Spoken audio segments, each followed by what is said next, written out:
आजकल जमाना बड़ा खिंचाई का है। मतलब कुछ लोग बात को कहां से कहां खींच लेते हैं, कुछ लोग यारी दोस्ती में टांग खींचते हैं। लेकिन भारत के इतिहास में एक ऐसा स्पोर्ट था जिसमें खींचने की अहमियत बहुत ज्यादा है। मैं हूं Manish Batavia and you watching the fit India एक भारत श्रेष्ठ भारत शो।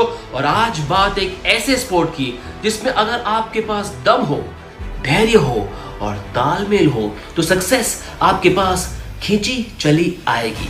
अब इतने सारे क्लूज दे दिए तो आप समझ ही गए होंगे कि मैं कौन से इंडिजिनस स्पोर्ट ऑफ इंडिया की बात कर रहा हूं। ये है मजबूत पकड़, बेमिसाल ताकत और जबरदस्त इंटेंसिटी से भरा खेल।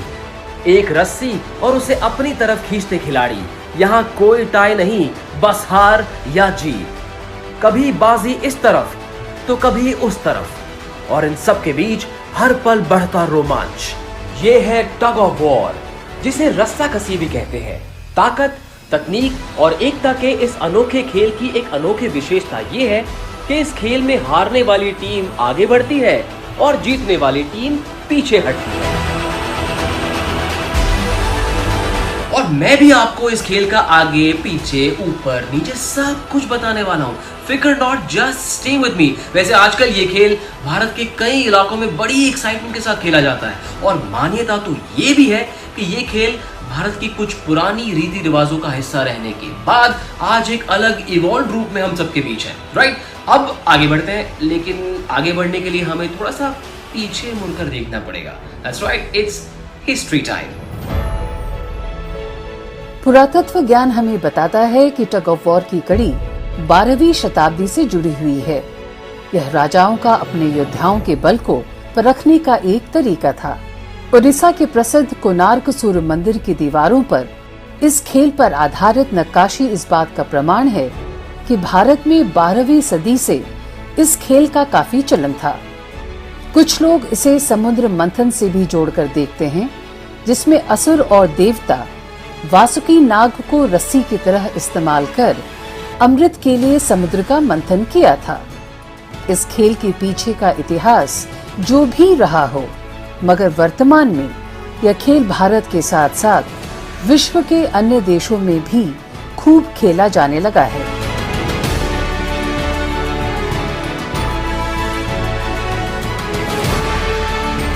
Now that we're done with history, let's march forward और थोड़ा सा और करीब से इस खेल को जानते हैं। ठीक है, let's talk about the rules, the variations और अलग अलग तरह के दांव पेच। लेकिन सबसे पहले बात मैदान की। मैदान मैं ध्यान से बताऊंगा, आप भी ध्यान से सुनोगे तो फायदे में रहोगे।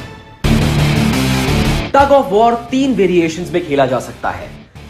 पहला इंडोर टग ऑफ वॉर, जो इंडोर हॉल में रबर मैट्रेस पर खेला जाता है, जिसमें पुलिंग सरफेस कम से कम 36 मीटर लंबी और 100 से 120 सेंटीमीटर चौड़ी होनी चाहिए। दूसरा वेरिएशन होता है आउटडोर टग ऑफ वॉर, जिसमें यह खेल खुले मैदान में खेला जाता है। पुलिंग एरिया सपाट, समतल और घास से कवर्ड होना चाहिए। खेल का एरिया भी कम से कम 40 मीटर चौड़ा और 34 मीटर लंबा होना चाहिए। और तीसरा वेरिएशन होता है बीच टग ऑफ वॉर, जो रेत पर खेला जाता है। इसमें रेत बिल्कुल महीन और कम से कम 40 सेंटीमीटर गहरी होनी चाहिए। क्योंकि ये खेल नंगे पैर खेला जाता है, इसीलिए ध्यान रखना चाहिए कि रेत में कोई नुकीले पदार्थ ना हो।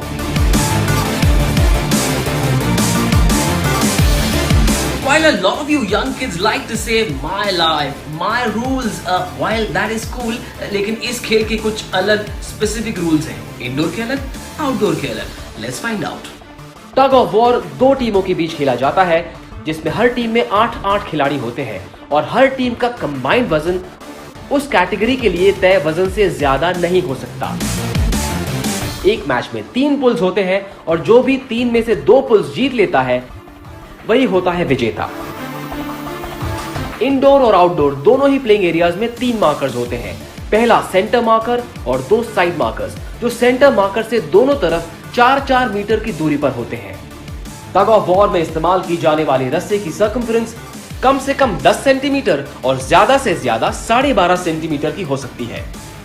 रस्से की लंबाई कम से कम 33.5 मीटर की होनी चाहिए। इंडोर टग ऑफ वॉर में इस्तेमाल होने वाली रस्सी के बीच में 5 सेंटीमीटर चौड़ा लाल बैंड होता है और उसकी दोनों तरफ 2.5 मीटर की दूरी पर एक हरे रंग का बैंड होता है जिसके पीछे से खिलाड़ी रस्सी को पकड़ते हैं। विजेता तब घोषित होता है जब रस्सी के मिडिल मार्कर को जमीन की साइड मार्किंग के पार खींच लिया जाए। मगर आउटडोर टग ऑफ वॉर में जीत के नियम थोड़े से अलग होते हैं।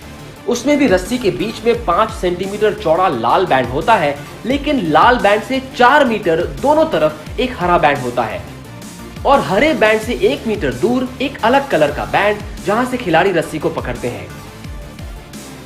जीत तब निर्धारित होती है जब रस्सी की हरे रंग की साइड मार्किंग को जमीन की सेंटर लाइन के पार खींच लिया जाए।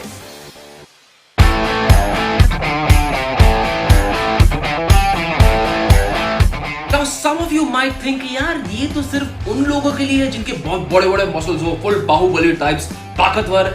हाँ, ये खेल ताकत का है, लेकिन उसके साथ साथ टेक्निक और सूझबूझ भी उतनी ही जरूरी है। और अगर उसके साथ रिदम और कोऑपरेशन मिल जाए तो फिर हो जाएगी आपकी वाह भाई वाह है। It's a bit like an orchestra.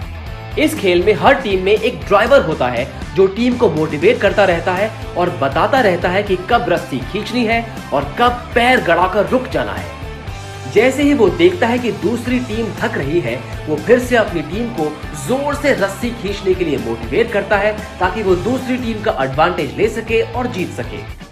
अक्सर टीम के सबसे ताकतवर मेंबर को सबसे पीछे रखा जाता है, जिसे एंकरमैन भी कहा जाता है। सबसे ताकतवर मेंबर को एंकरमैन बनाने का यही फायदा होता है कि उसके फिसलने के चांसेस सबसे कम होते हैं और अगर वो सबसे पीछे डट कर खड़ा रहता है तो पूरी टीम का बैलेंस बना रहता है।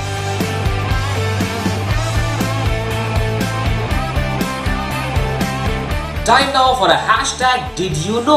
भारत में पहली बार टग ऑफ वॉर की फेडरेशन 1958 में आर्म फोर्सेस के कुछ ऑफिसर्स ने मिलकर बनाई, लेकिन इस खेल को तेजी तब मिली जब 90s में TWFI यानी कि tug of war federations of India को general association of national sports federations of India ने अपना मेंबर बनाया।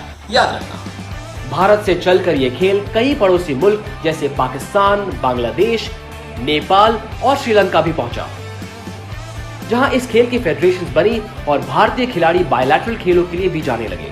2003 में टग ऑफ वॉर को अब तक की सबसे बड़ी उपलब्धि तब मिली जब IOC यानी इंटरनेशनल ओलंपिक कमेटी ने TWIF यानी कि international tug of war federation को ऑफिशियल मान्यता प्रदान की। ये खेल 1900 से लेकर 1920 तक ओलंपिक खेलों में भी शामिल था और आज ये खेल 71 देशों में खेला जाता है। 2005 में TWFI ने TWFI चैंपियनशिप्स भी कराई, जिसमें इंडिया, नेपाल और श्रीलंका के 300 प्लेयर्स ने हिस्सा लिया। इतना ही नहीं, साल 2006 में टग ऑफ वॉर को साउथ एशियन गेम्स में एज अ डेमोन्स्ट्रेशन स्पोर्ट भी शामिल किया गया।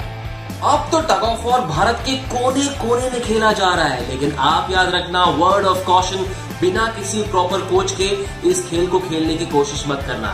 क्या है ना, बिना कोच की गाइडेंस के अक्सर खिलाड़ी कोचा रह जाता है और हाँ, अब कोच भी हो सकता है, कुछ भी हो सकता है, फिजिकल इंजरी भी हो सकती है। सो बी केयरफुल। आजकल दुनिया भर में अलग अलग लेवल पर टग ऑफ वॉर के न जाने कितने कॉम्पिटिशंस हो रहे हैं and all of us should be proud of the fact that this is a 100% Indian sport. ऐसे किसी इंडिजिनस स्पोर्ट ऑफ इंडिया की कहानी लेकर I will be back very soon on fit India, एक भारत श्रेष्ठ भारत। अंटिल देन, फिटनेस का दामन अब पकड़े रहना छोड़ना है।